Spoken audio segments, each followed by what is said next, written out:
अस्सलामुअलैकुम, this is के math world. और आज हम लोग अपना चैप्टर 18 क्लास 10 न्यू बुक्स का जो हम डिस्कस कर रहे थे उसकी एक्सरसाइज 18.2 स्टार्ट करेंगे। 18.1 हमने कंप्लीट कर ली है, आप उसको प्रीवियस वीडियोस में देख सकते हैं। तो एक्सरसाइज 18.2 स्टार्ट करते हैं, बट उसको स्टार्ट करने से पहले सबसे पहले जो आपको चीज़ अंडरस्टैंड करने की ज़रूरत है वो ये है कि variation, what is variation, variation क्या है। तो उसको सबसे पहले डिस्कस कर लेते हैं, देन उसकी एग्जांपल और उसकी एक्सरसाइज सॉल्व करेंगे ताकि हमें क्लियर हो जाए कि वेरिएशन को किस तरीके से सॉल्व किया जाता है। तो फर्स्ट ऑफ ऑल हमारा जो फर्स्ट टास्क है which is what is variation. So the question is what is variation. तो हमारे पास इसकी डेफिनेशन है कि variation as define as change in one quantity due to other. क्या मतलब हुआ कि एक क्वांटिटी के अंदर चेंज होना किसी दूसरी क्वांटिटी की वजह से वो वेरिएशन कहलाता है। वेरिएशन बेसिकली, वेरिएशन की हम सेकंड वर्ड उसके लिए यूज़ कर सकते हैं चेंजिंग। तो वेरिएशन क्या है कि एक क्वांटिटी की वजह से अगर किसी दूसरी क्वांटिटी में चेंज आ रहा है, डिफरेंस आ रहा है, तो वो हमारे पास वेरिएशन कहलाएगा। ठीक है, अब हमारे पास क्या होता है कि वेरिएशन की दो तरह की टाइप होती हैं, जो कि हम देख लेते हैं कि क्या होती हैं और किस तरीके की होती हैं। Okay, the first is direct variation. अभी हम दोनों डिस्कस कर लेंगे कि हमारे पास होता क्या है ये direct variation, and the second type of the variation is inverse variation. Okay, तो डायरेक्ट वेरिएशन और इनवर्स वेरिएशन हमारे पास क्या होता है, अब उसको डिस्कस कर लेते हैं। यस, तो वेरिएशन अभी हमने क्या डिस्कस किया कि वेरिएशन हमारे पास चेंज होगा किसी भी क्वांटिटी का।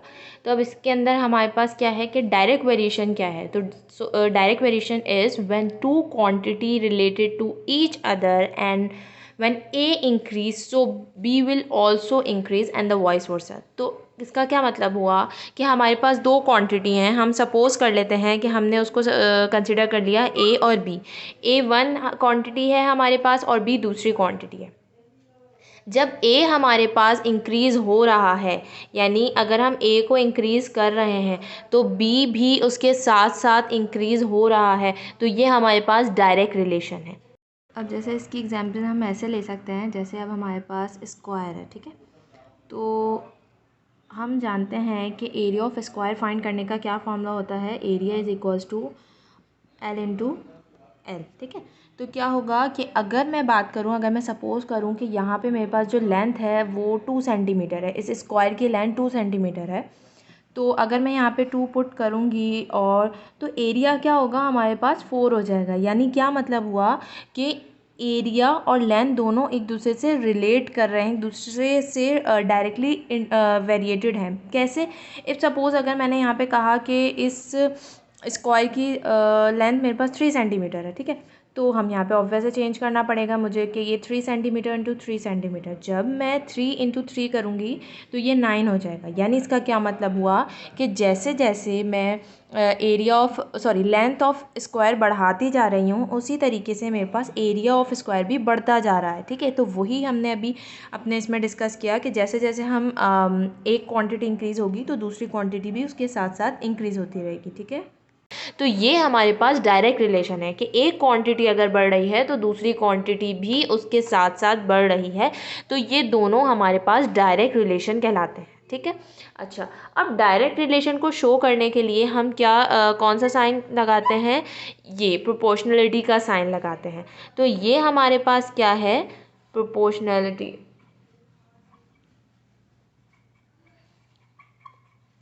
Sign of proportionality. ठीक है, ये हमारे पास साइन ऑफ प्रोपोर्शनलिटी है जो कि हमारे पास ये शो करेगा कि ए डायरेक्ट वेरिएटेड है किसके साथ, बी के साथ। यानी जब पहली क्वांटिटी बढ़ रही है तो दूसरी क्वांटिटी भी इंक्रीज़ हो रही है। तो डायरेक्ट वेरिएशन को अंडरस्टैंड करने के लिए या उसकी पहचान करने के लिए हमारे पास उसका जो प्रोपोर्शनलिटी का साइन है वो है डायरेक्ट अल्फ़ा। एक आप कंसिडर कर लो कि ए डायरेक्टली प्रोपोर्शन टू बी, यानी कि जब एक क्वांटिटी बढ़ रही है तो दूसरी क्वांटिटी भी इंक्रीज़ हो रही है। तो ये हमारे पास हो जाएगा कि डायरेक्ट वेरिएशन क्या होता है। अब देख लेते हैं कि इनडायरेक्ट वेरिएशन क्या है। सेकेंड वेरिएशन क्या है हमारे पास, इन्वर्स वेरिएशन। इन्वर्स वेरिएशन क्या होता है कि when two quantity related to each other and such a way that one quantity increase so other decrease. क्या मतलब हुआ कि इन्वर्स वेरिएशन में हमारे पास दो क्वांटिटी हैं जिसमें से जब एक क्वांटिटी इंक्रीज हो रही है तो दूसरी क्वांटिटी डिक्रीज हो रही है। मैं कंसिडर कर लेती हूँ कि अभी हमने डायरेक्ट वेरिएशन के अंदर हमने ए और बी ही लिया था, तो मैं यहाँ पे भी ए और बी ही ले लेती हूँ कि मेरे पास दो क्वांटिटी हैं। The first one is a and the second is b. तो जब ए इंक्रीज़ हो रहा है तो बी हमारे पास क्या होगा, डिक्रीज़ होगा। तो ये हमारे पास क्या होगा, इन्वर्स वेरिएशन होगा। और इन्वर्स वेरिएशन को शो करने के लिए हम ऐसे लिखते हैं कि ए और इन्वर्स ऑफ बी। इसका ये मतलब हुआ कि जब ए इंक्रीज़ होगा तो बी हमारे पास क्या होगा, डिक्रीज़ होगा। और वही सेम यहाँ पे हमारे पास वेरिएशन के लिए जो हम साइन ऑफ प्रोपोर्शनलिटी यूज़ करते हैं वो हमारे पास हम यहाँ पे लगाएंगे, alpha sine of proportionality.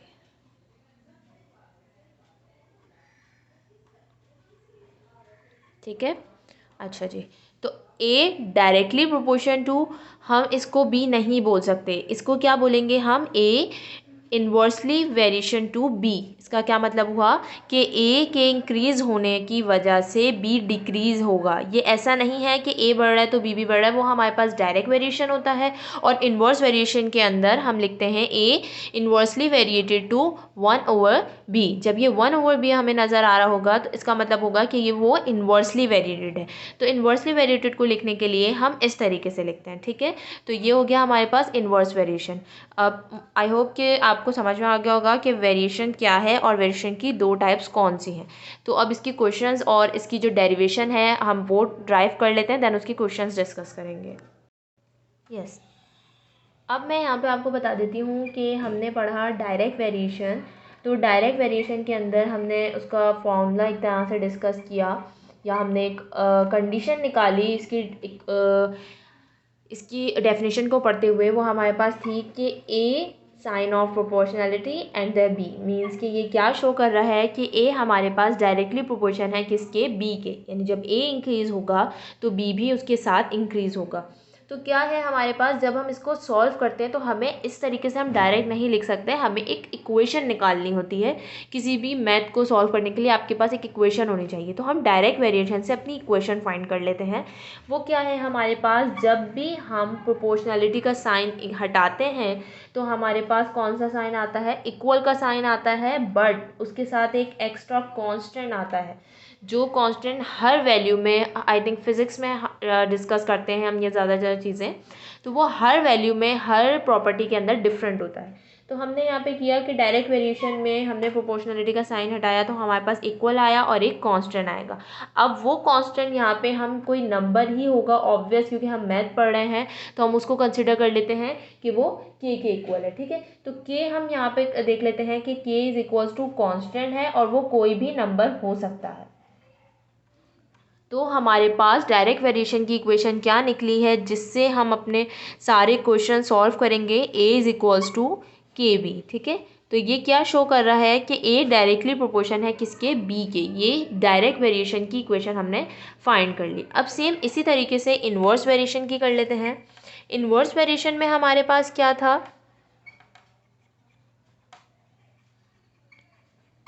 Inverse variation के अंदर हमने कहा कि ए इन्वर्सली वेरिएटेड है बी के।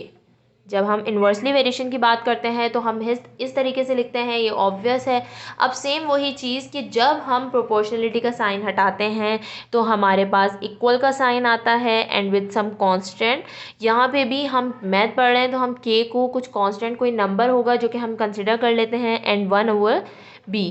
तो अब इसकी इक्वेशन क्या हो जाएगी, मैं यहाँ पे लिख देती हूँ के इज़ इक्वल्स टू कॉन्स्टेंट। वो कुछ भी नंबर हो सकता है, जब हम उसको सॉल्व करेंगे तो हम देख लेंगे। तो अब यहाँ पे क्या निकल जाएगा, ए इज़ इक्वल्स टू के 1 के अपॉन बी। तो इन्वर्सली वेरिएटेड की इक्वेशन क्या आई है हमारे पास, ए इज़ इक्वल्स टू के ओवर बी। इस तरीके से हमारे पास दोनों डायरेक्ट वेरिएशन और इन्वर्स वेरिएशन की इक्वेशन निकल गई है। अब इसके क्वेश्चंस डिस्कस कर लेते हैं और उसमें किस तरीके से इन इक्वेशंस को यूज़ किया जाता है वो देख लेते हैं। अब हम एक्सरसाइज 18.2 स्टार्ट करते हैं। उसमें क्वेश्चन नंबर 1 क्या है, if y varies directly as x means कि x की वजह से y में चेंज आ रहा है। किस तरीके का? डायरेक्टली चेंज आ रहा है, मतलब जितना x चेंज होगा उतना ही हमारे पास y चेंज होगा, यानी x डायरेक्टली प्रोपोर्शन है y की। तो हमें इसकी फर्स्ट पार्ट में क्या फाइंड करना है, we have to find y in term of x। अब क्वेश्चन ने हमें बताया हुआ है कि x और y आपस में डायरेक्टली वेरिएटेड हैं, तो हम उसको लिख लेते हैं कि x हमारे पास डायरेक्टली वेरिएटेड है किसके, सॉरी y हमारे पास डायरेक्टली वेरिएटेड है किसके, x के। y वेरी हो रहा है इन टर्म ऑफ x, ठीक है। तो y डायरेक्टली प्रोपोर्शन है x के, एंड हमें फाइंड क्या करना है, y फाइंड करना है किसके अकॉर्डिंगली, x के अकॉर्डिंगली, ठीक है। तो हम इसकी इक्वेशन बना लेते हैं। जब हम प्रोपोर्शनलिटी का साइन हटाते हैं तो इक्वल आता है and y is equals to kx हो जाएगा, ओके। तो अब हमारे पास अगर हमें y की वैल्यू फाइंड करनी है तो मुझे सबसे पहले क्या चीज़ पता होनी चाहिए, k की वैल्यू पता होनी चाहिए, सही। तो k की वैल्यू फाइंड करने के लिए मैं क्या करूँगी, इसको मैं इक्वेशन 1 का नाम दे देती हूँ। अगर मुझे k फाइंड करना है तो x यहाँ पे क्या हो रहा है, मल्टीप्लाई, तो y अपॉन x किसके इक्वल आ जाएगा, k के इक्वल आ जाएगा, ओके। और क्वेश्चन में हमारे पास क्या है कि y 10 है और जबकि x कितना है, 3 है, ठीक है। हम यहाँ पे पुट कर लेते हैं y is equals to 10 and x is equals to 3 is equals to k। तो ये हमारे पास k की वैल्यू निकल जाएगी। अब जब हमें k की वैल्यू पता चल गई है तो अब हमें क्या फाइंड करना है, y की वैल्यू फाइंड करनी है। तो हम जानते हैं कि y इज इक्वल्स टू क्या इक्वेशन है, kx, और y हमें फाइंड करना है। तो k की जो अभी मैंने प्रीवियस वैल्यू फाइंड की विच इज़ 10/3, और x हमारे पास जो कि हमें क्वेश्चन में गिवन है हम वो पुट नहीं करेंगे, क्योंकि ये जो हमें क्वेश्चन में गिवन था वो हमें k की वैल्यू फाइंड करने के लिए गिवन किया जाता है। बस हमें इतना बताना है कि y की वैल्यू फाइंड करनी है इन टर्म ऑफ x। अभी यहाँ पे x की कोई वैल्यू नहीं गिवन, हमें x के अकॉर्डिंगली ही y की वैल्यू फाइंड करनी है। तो इस इक्वेशन के अंदर या इस पार्ट के अंदर जो y की वैल्यू निकलेगी विच इज़ 10/3 ऑफ x, यानी x की जो भी वैल्यू यहाँ पे गिवन की जाएगी उसको हम पुट कर देंगे जब इसके अंदर, तो वो y के इक्वल आ जाएगी, या y का जो भी आंसर होगा वो हमें पता चल जाएगा। लेकिन चेंज इसमें कितना आ रहा है, 10/3 ऑफ x के चेंज होने की वजह से y में इतना फ़र्क आएगा, ठीक है। ये हमारे पास इसके पार्ट 1 में हो जाएगा। अब सेकंड पार्ट में हमें क्या करना है, y फाइंड करना है जब हमारे पास x क्या हो, 6 हो। तो अभी हमने k की वैल्यू पीछे फाइंड की जो कि हमारे पास 10/3 निकली, और y की जो इक्वेशन निकली थी हमारे पास वो निकली थी 10/3 ऑफ x। अब इस क्वेश्चन के अंदर हमें y फाइंड करना है जब हमें x क्या गिवन हो, 6 गिवन हो। तो हम इस इक्वेशन के अंदर इसको पुट करेंगे 10/3, और x कितना है हमारे पास 6, 3 1 ज़ा 3, 3 2 ज़ा 6 एंड 10 2 ज़ा 20। तो जो y की वैल्यू निकली है वो हमारे पास क्या निकली है, 20 निकली है। कब? जब हमारे पास x की वैल्यू 6 गिवन हो, ठीक है। तो हमने ये पुट किस में किया है, प्रीवियस इक्वेशन पार्ट 1 की इक्वेशन के अंदर जो हमने फाइंड की थी कि हमारे पास k की वैल्यू 10/3 ऑफ x के इक्वल y निकला था, ओके। कि थर्ड पार्ट पे हमें क्या फाइंड करना है, x फाइंड करना है जबकि y क्या हो, हमारे पास 15 हो, ठीक है। तो वही सेम इक्वेशन कि k हमारे पास 10/3 निकला था, क्योंकि हम क्वेश्चन नंबर 1 ही सॉल्व कर रहे हैं। तो उसके अंदर जो हमने फर्स्ट इक्वेशन निकाली थी हम उसके अंदर ही अपने ऑल पार्ट्स की वैल्यू को पुट करेंगे, ठीक है। तो इक्वेशन हमारे पास क्या निकली थी, y is equals to 10/3 of x। अब इस क्वेश्चन के अंदर इस पार्ट के अंदर हमें x की वैल्यू फाइंड करनी है जबकि हमें y की वैल्यू गिवन है। तो y हमें कितना गिवन है, 15। हम यहाँ पे पुट कर देते हैं 10/3 इज इक्वल्स टू x। अब अगर x फाइंड करना है, 3 यहाँ मल्टीप्लाई डिवाइड हो रहा है तो जाके मल्टीप्लाई, एंड 15 3 ज़ा 30 इज इक्वल्स टू 10x। और अगर मुझे x निकालना है तो ये हो जाएगा 30/10 इज इक्वल्स टू x। 10 1 ज़ा 10 एंड 10 3 ज़ा 30। तो x की वैल्यू क्या आ जाएगी मेरे पास, 3 आ जाएगी। कब? जब मुझे y की वैल्यू क्वेश्चन में कितनी गिवन है, 15 गिवन है, ठीक है। तो ये हो गया हमारे पास क्वेश्चन नंबर 1 का पार्ट 3 कंप्लीट। तो इसका क्वेश्चन नंबर 2 डिस्कस कर लेते हैं। वो क्या है कि if v directly proportion to t and v is equals to 15 and t is equals to 14। अब आप ना जब क्वेश्चन सॉल्व करो तो उसके लिए ये चीज़ याद रखने की ज़रूरत है कि जो क्वेश्चन में हमें वैल्यू गिवन है v और t की, दिमाग में सवाल आ रहा है कि अब अगर v और t हमें गिवन है तो हम दोबारा से v और t क्यों फाइंड कर रहे हैं। तो बेसिकली जो v और t गिवन है वो उसकी कांस्टेंट वैल्यू को फाइंड करने के लिए दिया जाता है कि अगर v इतना था और t इतना आया तो उसमें कितनी वेरिएशन आई होगी या कितना डिफरेंस होगा, जिसके अकॉर्डिंगली ये v और t की वैल्यू लिखी हुई है। तो हमें कांस्टेंट मालूम करना है, जो k फाइंड करना है, उसके लिए ये वैल्यूज़ गिवन होती हैं। ठीक है, तो इसका जो हमें फर्स्ट पार्ट फाइंड करना है उसमें इक्वेशन फाइंड करनी है जो कि v और t को कनेक्ट कर रही है। अब अगर मैं ये बात करूँ कि हमारे पास क्या है, v डायरेक्टली प्रोपोर्शन है t के, तो हम जब v को डायरेक्टली प्रोपोर्शन t करते हैं और प्रोपोर्शनलिटी का साइन हटाते हैं तो हमारे पास क्या आता है, k कांस्टेंट एंड t। तो हम बता देंगे कि k यहाँ पे क्या है, कांस्टेंट है, और ये हमारे पास इक्वेशन फाइंड हो गई जो कि हमें सिंपली फाइंड करनी थी। वैसे तो आपको इक्वेशन पढ़ के ही समझ में आ रहा होगा कि क्या करना है, क्योंकि प्रीवियस मैंने सारा डिस्कस कर दिया है।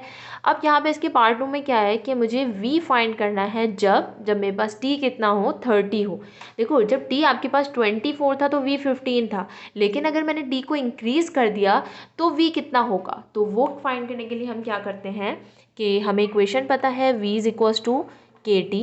अच्छा, सबसे पहले जो मुझे फाइंड करना है वो k फाइंड करना है, और k के लिए मैंने बताया जो क्वेश्चन में वैल्यू गिवन होती है हम वो पुट करते हैं। v is equals to 15 given है and t is equals to 24 given है।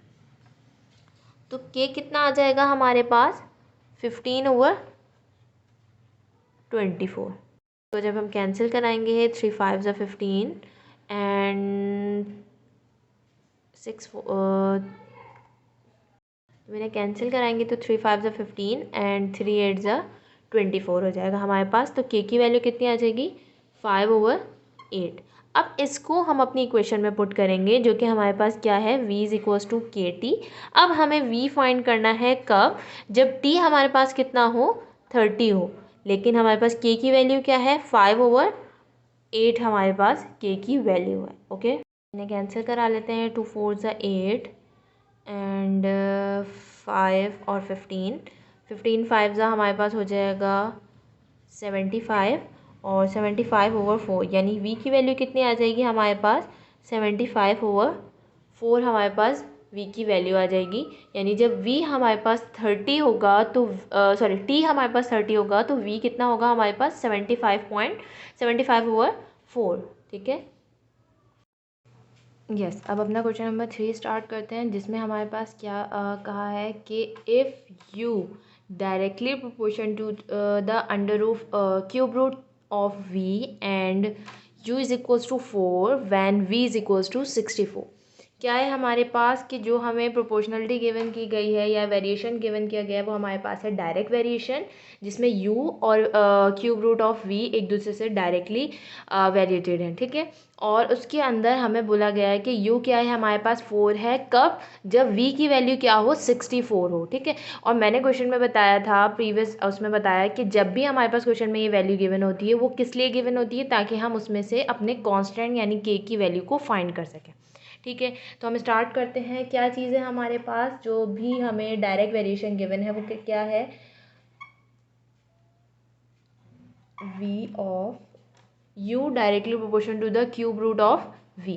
ठीक है, तो जब भी हम क्यूब रूट का साइन हटाते हैं हमारे पास कांस्टेंट एंड इक्वल का साइन आता है and the cube root of v हमें इक्वेशन गिवन है, यानी अब जो हमें इक्वेशन मिल गई है वो हमारे पास ये हो गई है। ठीक है, अब क्या है कि u आपको 4 गिवन है और v हमारे पास कितना है, 64 है। तो इसको पुट करते हुए हम क्या फाइंड करेंगे, k की वैल्यू फाइंड करेंगे। u कितना है हमारे पास 4, k हमें फाइंड करना है and the cube root of 64।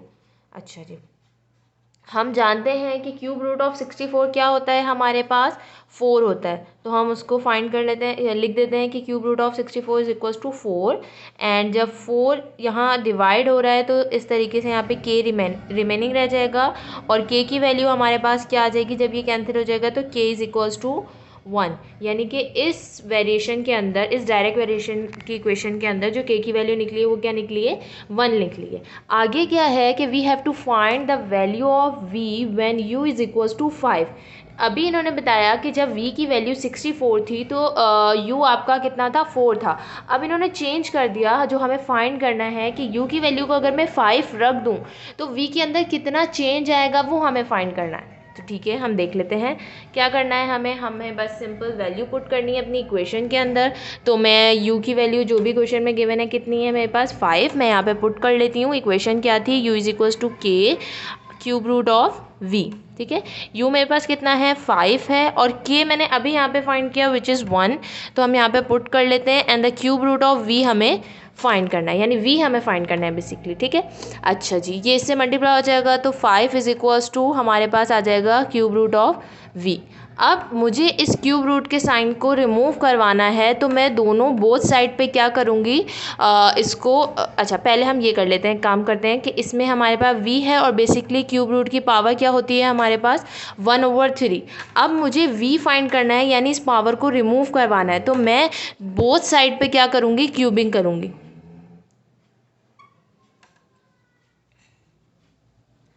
तो बोथ साइड पे मैंने क्या किया, क्यूबिंग की। तो 5 के ऊपर cube is equals to v 1/3 के ऊपर क्यूब। तो 5 क्यूब हमारे पास क्या आंसर आ जाएगा 125, एंड जब 3 पावर 3 से कैंसिल हो जाएगी तो v, यानी कि v की वैल्यू हमारे पास क्या आ रही है 125। कब, जब हमारे पास u क्या है 5 है। ठीक है, when u is equals to, जब u हमारे पास 5 है तो हमारे पास v की वैल्यू क्या निकली है 125। ओके, क्वेश्चन नंबर 3 इस तरीके से होगा। यस, क्वेश्चन नंबर 4 देख लेते हैं। क्वेश्चन नंबर 4 में हमें क्या गिवन है कि if f varies directly as m cube. तो इसके अंदर क्या हो रहा है कि दो हमें क्वांटिटी गिवन है which is f and m cube, और वो एक दूसरे से क्या हो रही हैं, डायरेक्टली वेरिएटेड हो रही है। मीन्स इनके बिटवीन कौन सा वेरिएशन है हमारे पास, डायरेक्टली वेरिएशन है। तो जब डायरेक्टली वेरिएशन होता है हमें पता है कि हम कैसे लिखते हैं, अगर हमें इक्वेशन बनानी है तो जो हमें कहा गया है कि if directly vary to as m cube. ठीक है, यानी f डायरेक्टली प्रोपोर्शन टू किसके है, m क्यूब के है। तो हमें m कितना है 3 गिवन है और f कितना है 81 गिवन है। ठीक है, तो हमें पता है कि जब भी हम प्रोपोर्शनलिटी का साइन हटाएंगे तो हमारे पास कांस्टेंट एंड k आएगा, एंड ये हमारे पास क्या मिल गई, हमें इक्वेशन मिल गई है जिसके अकॉर्डिंग हमें पूरा क्वेश्चन सॉल्व करना है। ठीक है, अब यहाँ पे हमें m is equals to 3 and f is equals to 81 given है फॉर व्हाट पर्पस, ताकि हम k की वैल्यू फाइंड कर सकें। ठीक है, तो हम यहाँ पे इसको पुट कर लेते हैं। f की वैल्यू कितनी गिवन है हमें 81, k हमें फाइंड करना है और m की वैल्यू कितनी गिवन है हमें 3। ठीक है, तो 81 इज इक्वल्स टू k, और 3 का जब हम क्यूब लेते हैं तो हमारे पास आएगा 27। अब k फाइंड करना है, 27 यहाँ मल्टीप्लाई हो रहा है, जब हम इसको डिवाइड करवाएंगे तो ये हो जाएगा 27 is equals to k। Okay, और जब हम इन्हें कैंसिल करवाएंगे 21 7 और 3 जा, तो k की वैल्यू हमारे पास क्या आ जाएगी 3। यानी कि जब हमारे पास f डायरेक्टली वेरिएटेड है m क्यूब के, तो उस वक्त k की क्या वैल्यू, यानी जो कांस्टेंट है इनके बिटवीन वो क्या है हमारे पास 3 है। ठीक है, अब हमें क्या करना है कि we have to find the value of f when m is equals to 5। यानी जब m 3 था तो f की वैल्यू 81 थी। अब हमारे पास क्या है कि अगर मैं m की वैल्यू को 5 कर दूँ तो f की वैल्यू क्या होगी। ठीक है, तो इक्वेशन क्या है हमारे पास, f is equals to k m cube. अब इसके अंदर इसको पुट कर देते हैं, we have to find the value of f and we know that the k की वैल्यू क्या है हमारे पास 3, और m की वैल्यू हमें क्वेश्चन में क्या गिवन है 5। ओके, 3, एंड जब हम 5 का क्यूब लेंगे विच इज़ 125, और फिर जब हम इसको मल्टीप्लाई करवाएंगे तो हमारे पास आ जाएगा 3 multiply by 125 is equals to 375। Okay, तो f की वैल्यू हमारे पास क्या आ जाएगी 375। तो f कितना निकल जाएगा हमारे पास 375 व्हेन m हमें कितना गिवन था 5। यानी f की वैल्यू 375 कब निकली, जब हमें m की वैल्यू कितनी गिवन थी 5 गिवन थी। ओके, क्वेश्चन नंबर 4 इस तरीके से होगा। क्वेश्चन नंबर 6 से स्टार्ट करते हैं। अभी तक जितने क्वेश्चंस किए उसमें ऑलमोस्ट आपके पास वैल्यू लिखी हुई होती थी, या जो भी हमें डायरेक्टली वेरिएटेड था या इन्वर्सली वेरिएटेड था उसकी वैल्यू लिखी हुई थी कि ये चीज़ इस चीज़ के साथ, इस क्वांटिटी के साथ इन्वर्सली या डायरेक्ट वेरिएटेड है। ठीक है, अब इसमें आपको वर्डिंग में लिखा हुआ है, हमें उससे क्रिएट करनी है इक्वेशन या उससे फॉर्म बनानी है, तो कोई डिफ़िकल्ट नहीं है, ईजिली हो जाएगा। पढ़ते हैं पहले क्वेश्चन को, रीड करते हैं, देन उसके बाद हम उसकी वैल्यू बना लेंगे। क्या है हमारे पास then the volume V of a gas varies inversely as the square root of the pressure P। एक गैस का वॉल्यूम हमारे पास इन्वर्सली वेरिएटेड है as the square root of pressure. Means कि कोई भी एक गैस उस पर जितना उसका वॉल्यूम है वो इन्वर्सली वेरिएटेड है उसके बॉडी के प्रेशर के स्क्वायर रूट के साथ। किस तरीके से हम लिख लेते हैं कि ये वॉल्यूम है, the volume of the gas inversely variated, तो डायरेक्टली प्रोपोर्शन का sign and the inversely variated इसलिए 1/2 किस चीज़ के साथ इन्वर्सली वेरिएटेड है, square root of pressure. This is square root and उसके बाद प्रेशर। ये इस वर्डिंग को पढ़ के, इस क्वेश्चन को पढ़ के हमने एक फॉर्म बना ली जिससे हमें पता चला जिसमें V इन्वर्सली वेरिएटेड है स्क्वायर रूट ऑफ प्रेशर के साथ। ठीक है, अब इसको सॉल्व कर लेते हैं। सॉल्व करना बहुत इजी है। जब भी हम प्रोपोर्शनलिटी का साइन हटाते हैं हमारे पास इक्वल का साइन आएगा एंड विच इज़ 1/√P। तो इक्वेशन क्या बन जाएगी हमारे पास, K1 से K अपॉन √P। तो ये हमारे पास एक इक्वेशन बन गई है। ठीक है, अब क्या है हमारे पास कि V इज इक्वल्स टू 12 है जब P क्या है हमारे पास 9। हमें पता है कि इक्वेशन में जो वैल्यू गिवन होती है वो हमें K की वैल्यू फाइंड करने के लिए होती है। तो V हमारे पास कितना है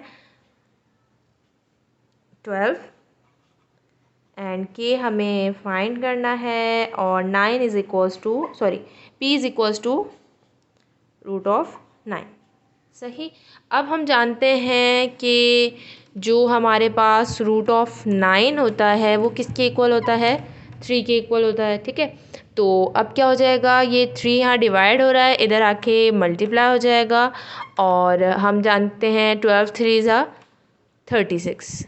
ओके, तो K की जो वैल्यू हमारे पास निकली है वो क्या निकली है, 36 निकली है। अब हमें क्या फाइंड करना है, हमें P की वैल्यू फाइंड करनी है कब, जब V की वैल्यू क्या हो हमारे पास 24 हो। ओके, तो हमारे पास जो इक्वेशन गिवन है वो ये इक्वेशन है, इक्वेशन 1। हम इसके अंदर वैल्यू पुट कर लेते हैं। हमें V की वैल्यू फाइंड करनी है कब, जब हमारे पास P की वैल्यू क्या हो हमें V की वैल्यू 4 गिवन है। चलो मैं पहले इक्वेशन लिख लेती हूँ। जैसे हमारे पास इक्वेशन ये गिवन है और हमें V की वैल्यू क्या फाइंड करनी है, V की वैल्यू हमें फाइंड करनी है, V की वैल्यू हमें गिवन है 4 एंड P की वैल्यू बेसिकली हमें फाइंड करनी है, जिसमें हम जानते हैं कि K की वैल्यू अभी हमने क्वेश्चन में फाइंड की which is 36 and we have to find the value of P। Okay, अब P की वैल्यू जब हमें यहाँ फाइंड करनी है तो P यहाँ क्या हो रहा है, डिवाइड। जब वो इधर जाएगा 4 के पास तो वो हो जाएगा मल्टीप्लाई एंड ये 36। ओके, √P हमें फाइंड करना है, 4 यहाँ मल्टीप्लाई हो रहा है, जब 36 के पास आएगा तो डिवाइड। अब हम जानते हैं कि 36 डिवाइडेड बाय 4 क्या हो जाएगा हमारे पास 9। तो √P इज इक्वल्स टू कितना आ जाएगा, 9 आ जाएगा। अभी हमारे पास ये निकला है। अब हमें क्या निकालना है, बेसिकली P की वैल्यू निकालनी है। तो हम दोनों साइड पे क्या कर देंगे, स्क्वायरिंग कर देंगे। तो क्या हो जाएगा हमारे पास 2 स्क्वायर रूट की वैल्यू से कैंसिल, तो हमें P मिल जाएगा और जो 9 का स्क्वायर लेते हैं विच इज़ 81। तो P की वैल्यू क्या मिली है, 81 मिली है। कब, जब हमारे पास V कितना है 4 है, यानी कि जब हमारे पास V की वैल्यू 4 होगी तो हमें P की वैल्यू क्या मिल रही है, 81 मिल रही है। ओके, तो क्वेश्चन नंबर 6 ऐसे सॉल्व होगा। यस, क्वेश्चन नंबर 7 में हमारे पास क्या है कि F इन्वर्सली वेरिएटेड है R² के। अगर हम देखें तो हमें नज़र आ रहा है कि बिकॉज उसमें डिनोमिनेटर में लिखा हुआ है तो ऑब्वियस है कि इन्वर्सली वेरिएटेड होगा और F की वैल्यू 8 और R की वैल्यू 2 गिवन है। ठीक है, तो ऑब्वियस है कि जब ये चीज़ गिवन है तो हमें बेसिकली K की वैल्यू फाइंड करने के लिए गिवन की गई है और we have to find the value of F when R is equals to 5। तो सबसे पहले हमें जो गिवन है इन्वर्सली वेरिएटेड वो हम देख लेते हैं। उसके अंदर से हम जानते हैं हमें इक्वेशन बनाना हमारा फर्स्ट टास्क होता है। जब भी हम उसका साइन हटाएंगे तो हमारे पास K की वैल्यू आ जाएगी। ठीक है, तो जब हम इसको मल्टीप्लाई कराएंगे तो ये हो जाएगा हमारे पास K/R², यानी कि ये हमारी इक्वेशन निकल गई है। ठीक है, अब F की वैल्यू 8 और R की वैल्यू 2 गिवन है तो हम यहाँ पे पुट कर लेते हैं ताकि हम K की वैल्यू फाइंड कर सकें। ओके, तो 2² 8 इज इक्वल्स टू K/2 का स्क्वायर इज इक्वल्स टू 4। अब 4 यहाँ मल्टीप्लाई हो रहा है, जब हम इसको दूसरे साइड पे लेके जाएंगे तो वो मल्टीप्लाई होके 8 4 ज़ा 32, यानी के की जो वैल्यू आ रही है हमारे पास वो क्या आ गई है, 32 आ गई है। ठीक है, तो अब इस के की वैल्यू को यूज़ करते हुए हमें क्या फाइंड करना है, एफ़ फाइंड करना है जब हमारे पास आर क्या हो, 5 हो। तो इक्वेशन मुझे क्या मिली है, एफ इज इक्वल्स टू के अपॉन आर स्क्वायर, एंड मुझे एफ़ फाइंड करना है। तो के कितना है मेरे पास, 32, और आर कितना है हमें जो क्वेश्चन में गिवन है, विच इज़ 5 का स्क्वायर। ठीक है, तो ये हो जाएगा 32 और 5 का स्क्वायर इज इक्वल्स टू 25। तो जब हम इसे कैंसिल कराएंगे, मीन्स के डिवाइड कराएंगे, तो 32 ओवर 25 कैंसिल नहीं होगा, तो ये हमारे पास f की वैल्यू आ गई, विच इज़ 32 ओवर 25। यानी कि जो f की वैल्यू निकल रही है वो कितनी है, 32 ओवर 25। कब, जब r की वैल्यू क्या हो हमारे पास, 5। ठीक है, ये इस तरीके से हमारे पास क्वेश्चन नंबर 7 का पार्ट 1 हो जाएगा। पार्ट 2 आप खुद ट्राई कीजिएगा, बहुत ईजी एंड बहुत सिंपल है। ओके, हमने अभी तक 7 क्वेश्चंस कंप्लीट कर लिए हैं। आई होप कि आपको सारे क्वेश्चन समझ में आ रहे होंगे। अब क्वेश्चन नंबर 8 देख लेते हैं। The cube root of the x varies as square of the y. क्या है हमारे पास, हमें इससे अपनी इक्वेशन बनानी है या हमें अपनी कौन देखना है कि इसमें कौन सा वेरिएशन है। तो ये क्या हो रहा है हमारे पास, डायरेक्टली वेरिएशन हो रहा है। ठीक है, तो क्या है हमारे पास, the cube root of x means के the cube root of x. ठीक है, डायरेक्टली सॉरी वेरीज एज, यानी कि डायरेक्टली वेरिएटेड हो रहा है किसके साथ, स्क्वायर ऑफ वाई के, मीन्स के वाई ऑफ स्क्वायर के। यानी जो हमें यहाँ पे इक्वेशन मिल रही है, ये हमें डायरेक्टली वेरिएशन के जो बता रहे हैं वो ये हमें मिली एक्सप्रेशन। ठीक है, अब हम जानते हैं कि जब भी हम एक तो मैं यहाँ पे बार बार 3 लिख रही हूँ, जब भी हम प्रोपोर्शनलिटी का साइन हटाएंगे तो हम लगाएंगे इक्वल का साइन, एंड विच इज़ के वाई स्क्वायर। ठीक है, तो ये हमारे पास बेसिकली हमें इक्वेशन मिल गई है जिसके अकॉर्डिंग हमें पूरा क्वेश्चन सॉल्व करना है। अब हमें आगे के की वैल्यू फाइंड करने के लिए जो वैल्यूज़ गिवन है वो क्या है, एक्स की वैल्यू कितनी है हमारे पास, 8। कब, जब y की वैल्यू क्या है हमारे पास, 3 है। यानी इन दोनों वैल्यूज़ को पुट करते हुए हमें k की वैल्यू फाइंड करनी है। तो हम यहाँ पे पुट कर लेते हैं, the value of x is equals to 8 and the y is equals to 3। Okay, put कर लेते हैं, x is equals to 8 of cube root of 3 के y इज इक्वल्स टू 3 का square. Okay, and we know that the cube root of 8 is equals to 2 के 3 square. हम जानते हैं कि किसके इक्वल आएगा, 6 के इक्वल आएगा। 6 यहाँ पे जब डिवाइड हो रहा, सॉरी मल्टीप्लाई हो रहा है, तो इधर आके डिवाइड हो जाएगा। तो 2 1 ज़ा 2 एंड 2 3 ज़ा 6। तो के की जो वैल्यू हमारे पास निकली है वो क्या निकली है, 1/3। ठीक है, यानी इसका मतलब फ्रैक्शन, रेशनल, कुछ भी वैल्यू निकल सकती है। अभी तक जितने क्वेश्चंस किए उसमें डायरेक्ट नंबर आ रहा था, बट ऐसे भी निकल सकता है। ओके, अब हमारे पास क्या है कि we have to find the value of x when y is equals to 3/2। तो अब इसके अंदर हमें फाइंड करनी है क्या, वाई की वैल्यू जब हमारे पास 3/2 है तो एक्स कितना होगा। ठीक है, ये हमें फाइंड करना है। तो हमारे पास इक्वेशन क्या थी जो हमने फाइंड की, 1 हम इसमें पुट कर लेते हैं, x and 3 is equals to k y square. Okay, x की वैल्यू हमें फाइंड करनी है तो ये सेम रहेगा, k की वैल्यू हमने अभी फाइंड की which is 1/3, and the y की वैल्यू जो क्वेश्चन में हमें गिवन है विच इज़ 3/2 का स्क्वायर। ओके, हम 3/2 का स्क्वायर ले लेते हैं। 3 का स्क्वायर इज इक्वल्स टू 9, 2 का स्क्वायर इज इक्वल्स टू 4। सही, अब ये दोनों ऑब्वियस है मल्टीप्लाई हो रहे हैं तो हम करा देते हैं 3 1 ज़ा 3 एंड 3 3 ज़ा 9। तो क्यूब रूट ऑफ एक्स कितना आ जाएगा हमारे पास, 3/4। सही, अब हमें x फाइंड करना है और हमारे पास यहाँ पे cube root of x given है। तो मैं बोथ साइड पे क्या कर दूँगी, क्यूबिंग कर दूँगी, ताकि इसके ऊपर जो क्यूब रूट है वो रिमूव हो जाए। ठीक है, तो cube root on both side करने के लिए जब मैं इस पर क्यूबिंग करूँगी तो हो जाएगा हमारे पास 3 इज इक्वल्स टू 3/4 पे भी हमने कर दिया क्यूब। 3 ने इस क्यूब रूट को कैंसिल किया विच इज़ x, एंड 3 पे जब क्यूब गया तो 9, और जब 4 पे क्यूब गया हमारे पास तो 64। सॉरी, 3 का क्यूब होगा हमारे पास 27 और 4 का क्यूब होगा हमारे पास 64। तो जो x की वैल्यू निकली है हमारे पास वो क्या निकली है, 27/64, व्हेन y हमारे पास कितना है, 3/2। यानी जब y की वैल्यू 3/2 होगी तो x की वैल्यू हमारे पास ये फाइंड हुई है। ओके, तो क्वेश्चन नंबर 8 इस तरीके से होगा। नंबर 9 स्टार्ट करते हैं। तो क्या गिवन है हमें, जो बेसिकली क्वेश्चन नंबर 9 जो है हमारे पास फिजिक्स का लॉ है, ग्रेविटेशनल लॉ, उसकी वर्डिंग हमें गिवन है, वो लॉ बेसिकली हमें गिवन है। अब हमें उसकी इक्वेशन ड्राइव करनी है, ठीक है। तो क्या है, ऐसा नहीं है कि पूरी चेंजिंग हो जाएगी कि ये फिज़िक्स आ गया, बट सिंपली मेथड से हम कर सकते हैं। मैंने बस आपको एक्स्ट्रा नॉलेज के लिए बता दिया। The force between two bodies is inversely proportion to the square of distance between them. एक फोर्स जो कि दो बॉडीज़ पे लग रही है वो इन्वर्सली वेरिएटेड है किसके साथ, square of the distance between their centre. तो डिस्टेंस है तो हम उसके सेंटर को रेडियस से भी बोल सकते हैं, खैर हम उसको डिस्टेंस डी से ही बोल लेते हैं। एंड क्या है हमारे पास, स्क्वायर ऑफ देयर डिस्टेंस, और इन्वर्सली वेरिएटेड है इसलिए 1/d² आएगा, ठीक है। हम इसकी इक्वेशन बना लेते हैं, f is equals to k 1/d²। तो इक्वेशन क्या बन जाएगी इसकी, f is equals to k/d², यानी कि जो इक्वेशन मिली है वो हमें ये मिल गई है। अब हमें f की वैल्यू क्या है 2 और d की वैल्यू 3 गिवन है। इसको पुट करते हुए हमें k की वैल्यू फाइंड करनी है। तो f कितना है हमारे पास 2, k हमें फाइंड करना है, और d कितना है हमारे पास 3, और इक्वेशन में पुट किया तो 3 का स्क्वायर, ठीक है। तो ये हो जाएगा 2 is equals to k over, और 3 का स्क्वायर हम जानते हैं किसके इक्वल होता है, 9 के इक्वल होता है। अब 9 यहाँ डिवाइड हो रहा है तो जाके मल्टीप्लाई होगा, तो ये हो जाएगा 9 2 k। तो k की वैल्यू क्या आ जाएगी, 9 2 ज़ा 18, यानी k की वैल्यू इस इक्वेशन में क्या निकली है हमारे पास, 18 निकली है, ओके। अब आगे we have to find the value of d, जब f की वैल्यू कितनी है 72।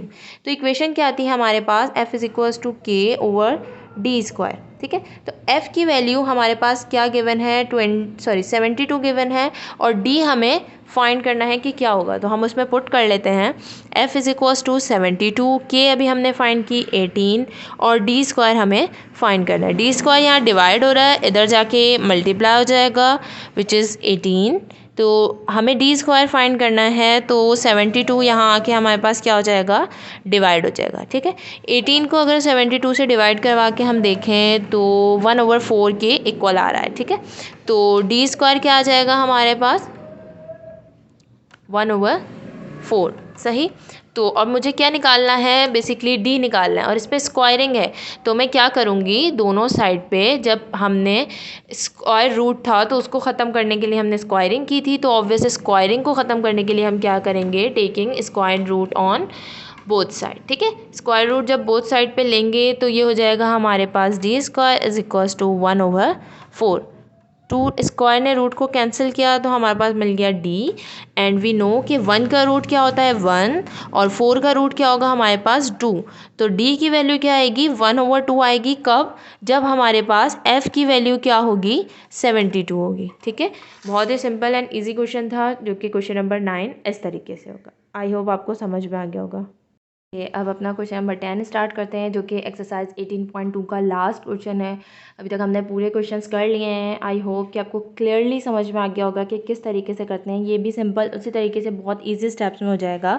हम पहले वर्डिंग पढ़ते हैं, देन उसकी एक्सप्रेशन बनाते हैं कि if y varies inversely as x minus 5, means कि y हमारे पास इन्वर्सली वेरिएटेड हो रहा है किसके साथ, x माइनस 5 के साथ, ठीक है। हमें पता है कि जब इन्वर्सली होता है तो हम उसको फ्रैक्शन में लिखते हैं, ठीक है। यानी कि इस वर्डिंग को पढ़ के मैंने एक एक्सप्रेशन बना ली कि y डायरेक्ट इन्वर्सली वेरिएटेड हो रहा है 1/x minus 5, basically x minus 5 के साथ, लेकिन हम इन्वर्सली बात कर रहे हैं तो हम 1/, में लिखेंगे, ठीक है। जब हम इन्वर्सली का साइन हटाते हैं तो हमारे पास कॉन्स्टेंट आता है, एंड अब तक तो ये बात आपको बहुत अच्छे तरीके से रट गई होगी, k1 k/x माइनस 5, यानी कि जो हमें इक्वेशन मिली है वो ये मिल गई है, ठीक है। अब इसके अकॉर्डिंगली हमें k की वैल्यू फाइंड करनी है, कब, जब y की वैल्यू 6 और x की वैल्यू 8 गिवन हो। तो we have to find the value of k when y is equals to 6 and x is equals to 8। Okay, put कर लेते हैं इसको। y हमारे पास कितना है, 6 है, k हमारे पास कितना है हमें फाइंड करना है, x हमारे पास कितना है 8 है, एंड 8 माइनस 5, 8 माइनस 5 हमारे पास क्या आ जाएगा 3, k/3, और हमें k की वैल्यू फाइंड करनी है। तो 3 यहाँ डिवाइड हो रहा है और इधर जाके मल्टीप्लाई हो जाएगा, तो 6 × 3 इज इक्वल्स टू k। तो k की वैल्यू क्या आ जाएगी 18, तो k की वैल्यू क्या निकल गई है, 18 निकल गई है। आगे क्वेश्चन में क्या है कि we have to find the value of y कब, जब x कितना हो, 10 हो। यानी कि हमें y फाइंड करना है when x is equals to कितना है, 10 है। इसको इक्वेशन 1 में पुट कर लेते हैं। y हमारे पास k upon x minus 5, okay. Put करते हैं, y हमें फाइंड करना है, k हमने फाइंड किया 18, x हमारे पास है 10 माइनस 5, ओके। 10 माइनस 5 हम जानते हैं 5। अब अगर मैं इनको डिवाइड करा के देखूँ, वैसे तो ऑब्वियस है कि ये डिवाइड होगा ही नहीं, 18/5 ही है। तो y की वैल्यू हमारे पास क्या आ जाएगी, 18/5। कब, जब हमारे पास x की वैल्यू कितनी है, 10। यानी कि जब x की वैल्यू 10 गिवन थी तो हमने y की वैल्यू 18/5 फाइंड की, और k की वैल्यू हमने 18 कब फाइंड की, जब y की वैल्यू 6 एंड x की वैल्यू 8 फाइंड की। इस तरीके से पूरी एक्सरसाइज 18.2 कंप्लीट हो गई है। आई होप आपको क्लियरली एंड अच्छे तरीके से सारी एक्सरसाइज समझ में आ गई होगी, और थैंक यू सो मच।